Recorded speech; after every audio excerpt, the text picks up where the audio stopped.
我和瑞安结婚时，他一穷二白。他向我承诺，总有一天会出人头地，给我一个天大的惊喜。3年后，他做到了。他的公司成功上市，事业达到前所未有的高度，名声大噪。上市当天的庆功宴上，他递给我一个包装精美的礼盒，我满心欢喜。可当我打开礼盒，脸上的笑容瞬间僵住，整个人愣在原地。里面是3张银行卡，每张都贴着一张小小的标签。第一张，1.8万美元，偿还你为我母亲上门救治的费用。第二张，3.8万美元，偿还我在你家3年的房租。第三张，20万美元，偿还你3年来洗衣做饭、打理家务的保姆费。斯凯勒，我欠你的都还清了，现在你能放我走了吗？我的心一沉到底。他就是这样看待我们的家的，一座旅馆，而我只是一个保姆。这根本不是惊喜礼物，而是一份断情绝义的清算包。我还没回过神，瑞安就从口袋里掏出一枚硕大的钻戒。他单膝跪地，深情款款地凝视着站在我身边的学徒克洛伊。克洛伊，我爱你。轰！我的大脑一片空白，脖子僵硬地转动90度，难以置信地盯着克洛伊。这个18岁就拜我为师，被我悉心教导了5年的学徒，瑞安先生竟然向妻子的学徒求婚，这也太不遮掩了吧！哦，我以前还崇拜他呢，原来就是个彻头彻尾的渣男。都说男人有钱就变坏，真是一点不假。公司刚上市就抛弃发妻找年轻学徒了，简直无耻至极，令人作呕。宴会厅里爆发出一阵愤怒的咒骂声，瑞安随即转向我，脸上带着令人窒息的凝重。当年我母亲病危，我没钱给她治病，你说只要我入赘你家，就为她做手术救命，我答应了。1年后，我母亲还是走了。我想离婚，你却拿救过我母亲的命来要挟我，我当时没说什么。现在我把欠你的都还清了。其实，如果你同意离婚，我还可以分给你公司1半的股份，怎么样？那些咒骂声渐渐平息，无数惊讶和好奇的目光投向我，窃窃私语声充斥着整个大厅。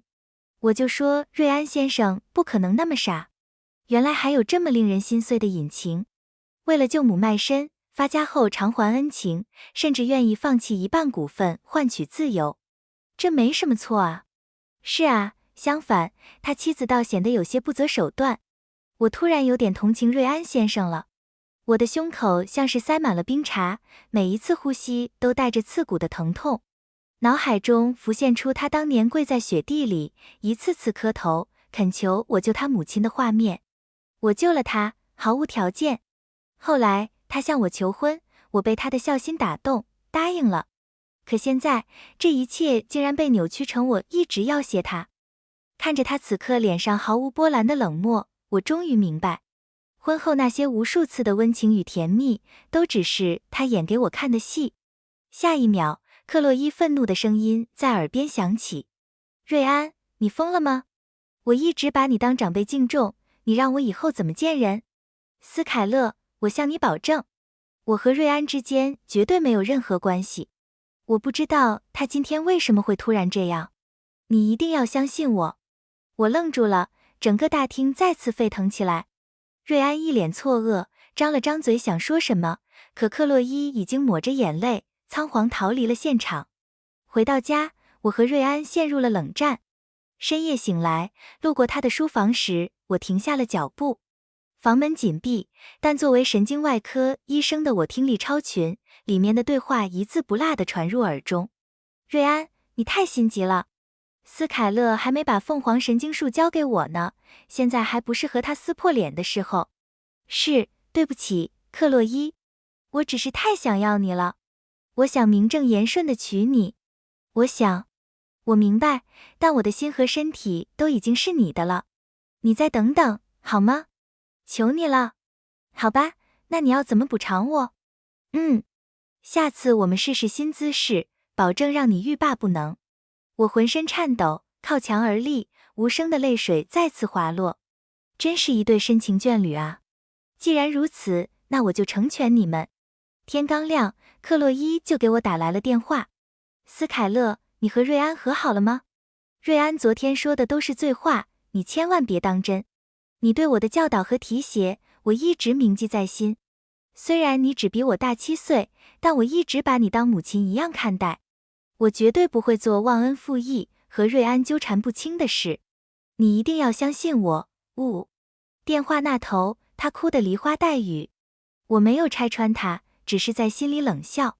刚挂掉电话，瑞安就推门走了进来。斯凯勒，我昨天真是喝糊涂了，不知道发生了什么。肯定是有人嫉妒，在我酒里下了药，想让我出丑。那个礼盒就是个活跃气氛的恶作剧，这枚钻戒本来是给你的。我接过钻戒，毫不犹豫地扔进垃圾桶，把一份刚打印好的离婚协议书推到他面前。签字。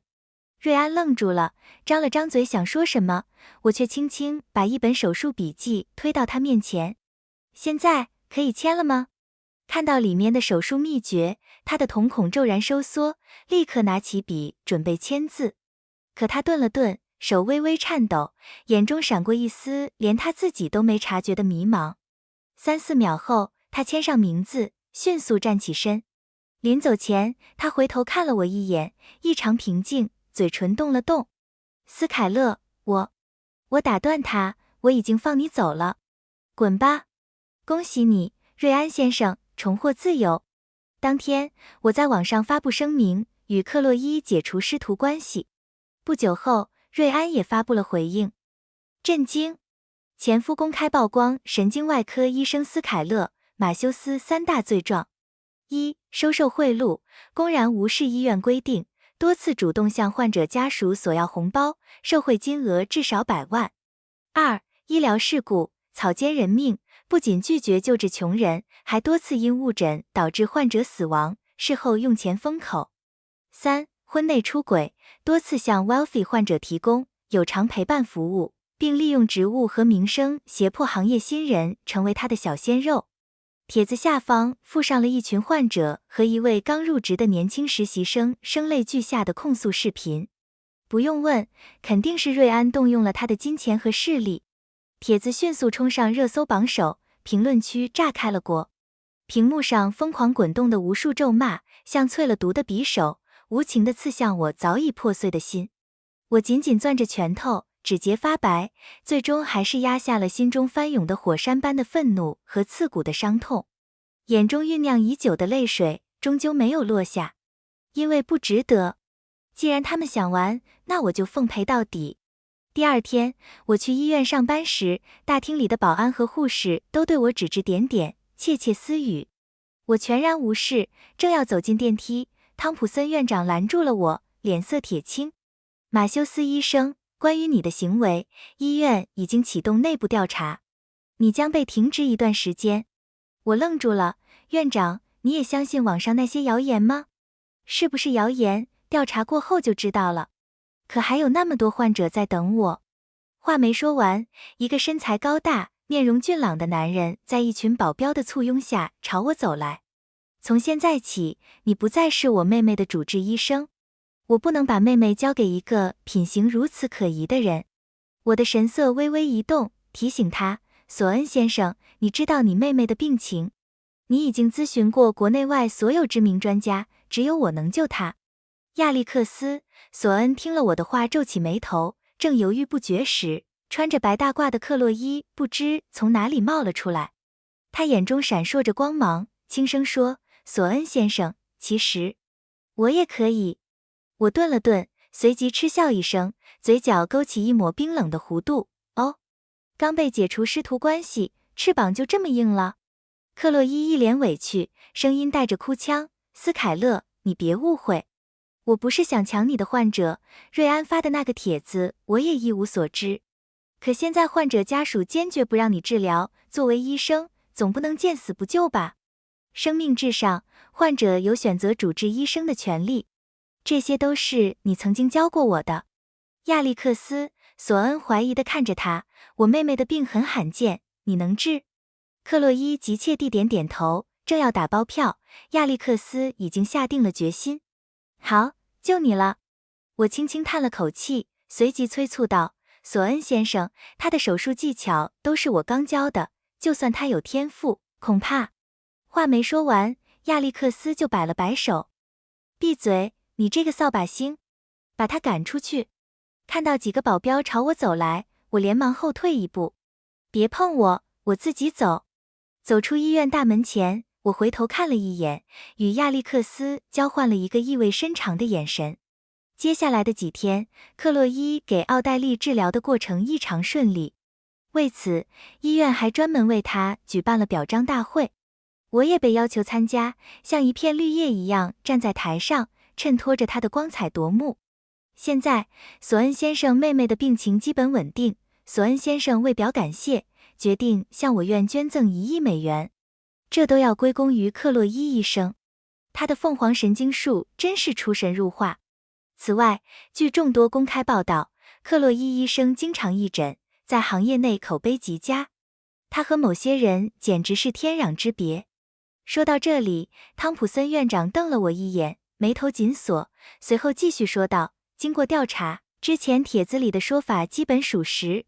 院方高层和我决定解雇斯凯勒·马修斯，他之前担任的中医科主任一职将由克洛伊接任。”台下爆发出雷鸣般的掌声，夹杂着对我的谴责声。